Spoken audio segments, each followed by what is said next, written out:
So this is the Red Willow Creek. It is the main source of drinking, cleaning, and cooking water for families that live here. It's also the main source of irrigation water for our farmers. It does flow all year long. It freezes over during the winter but flows underneath. And it is a tributary to the Rio Grande. Now this water derives from a glacial lake located 13 miles into the Taos Mountain. This lake is called Blue Lake, and Blue Lake is central to our native religion here at Taos Pueblo. It's kind of like our church. Back in 1906, when President Theodore Roosevelt was creating the national park system, his administration took away 48,000 acres of land from our people, including Blue Lake, and turned it into a national park for public use.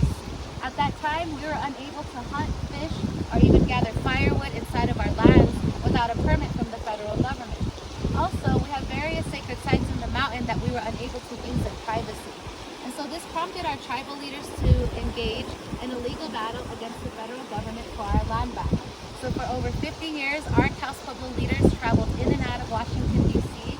in order to convince national leaders to support our cause, that we are the original caretakers of these lands. It was also noted in the Treaty of Guadalupe Hidalgo that the Kingdom of Spain recognized Taos Pueblo's sovereignty over Blue Lake and the surrounding wilderness area. And so, in that pursuit, we gained a lot of support from advocacy groups across the country in the name of religious freedom.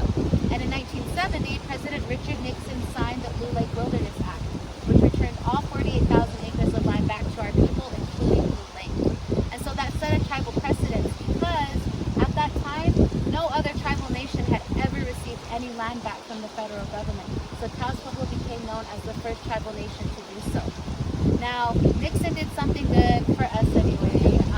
There's nothing bad about Nixon here. But when our lands did get returned to us, we promised to keep wilderness in its most pristine state. That's the only way that our way of life can thrive and survive.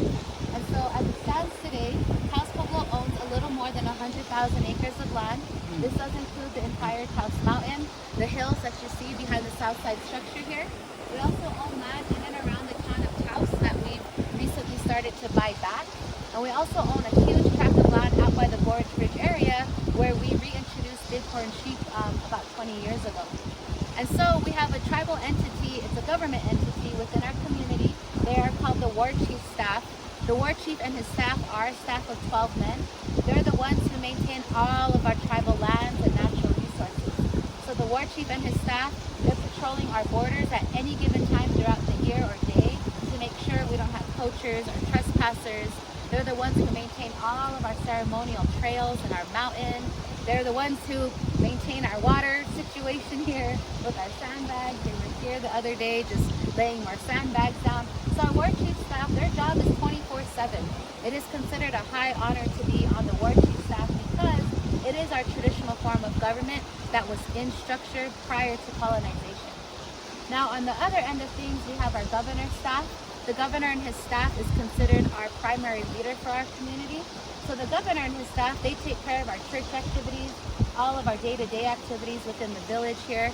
They also represent us as a people at the federal and state level on all things that have to do with the modern world, like education, housing, healthcare, our judicial system, different things like that. And so our governor and his staff are also a staff of men.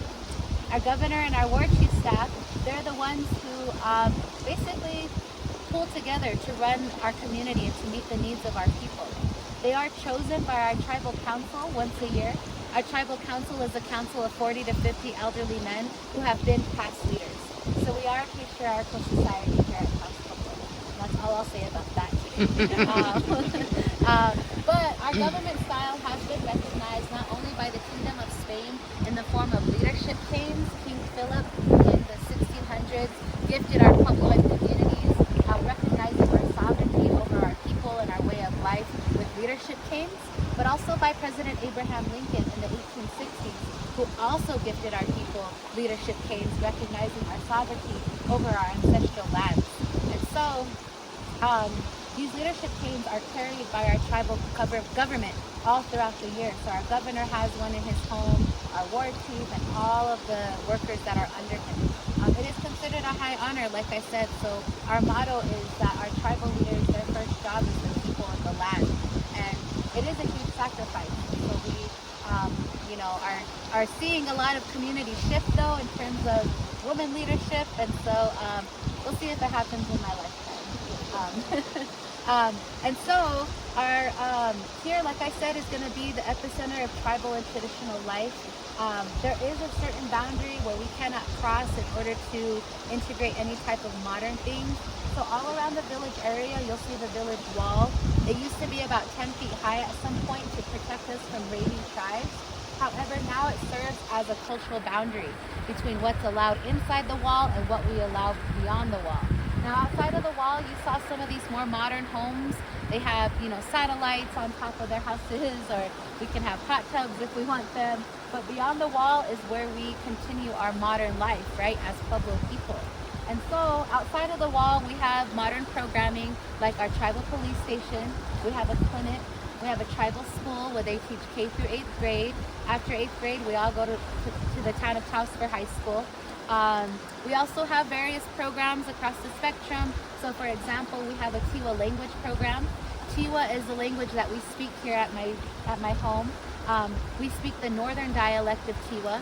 Tiwa is unwritten. It is an oral language. It is the only language we speak in our ceremonies and in our cultural activities. So as tribal members, it's a huge, huge incentive for us to learn our language so we can keep these lifeways going. During the 2020 census, our Tiwa language program decided to hop on the trend, and they surveyed the whole community in terms of our fluency. I'm happy to say that Taos Pueblo has a 75% Tiwa language fluency, and that's considered huge as opposed to other tribal nations who are at risk for language loss. Where we're seeing the gap is with our elders and our little ones. And so our Tiwa language program works all year long, very creatively, to try to find ways to fill that gap. And so it is a family responsibility as well for us to teach our children the language. Can you speak to us in Tiwa? Yeah, so we still have our native name ceremonial practice. So shortly after a new baby is born, maybe weeks after, the family gathers to give the baby names in Tiwa. And so we can have 10, 20, 30 names if we want them. But the name that sticks with you out of all those names that you hear that day is your name, even though you have other names. So my name is Butterfly Flower, and that's 1000+yo in Tiwa. Yeah, thank you. And I'll just give you a little bit more. So I have two sons. They're 9 and 11. My oldest son, 12.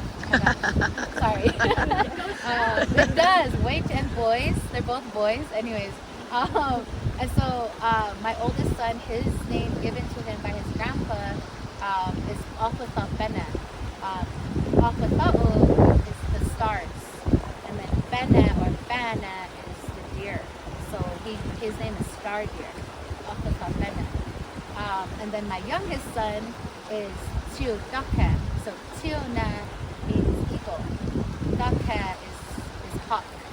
And so their names fit them because Alphatapena is very reserved and calm and patient. And Tiu Daka is a firecracker. He's always here and there and talking like 100 miles an hour. And so it's really like part of our lifeways to believe in that, that we embody our names, and it means something to us and, those who came before us. Mm-hmm. Yeah. I'm sorry? Can your boys speak the language? They're getting there. Unfortunately for a lot of us, English was some of our first languages. We're only maybe 2 generations out from the federal Indian boarding school era where our languages were literally beaten out of our elders, right? And so thankfully I come from a family lineage that speaks the language every day and won't speak English to my kids. And so that's cool, and so I'm always like translating, which is okay, but they're getting there, and that's my goal as their mom, to make sure that they know the language, because that's what my parents gave to me, my grandparents, so.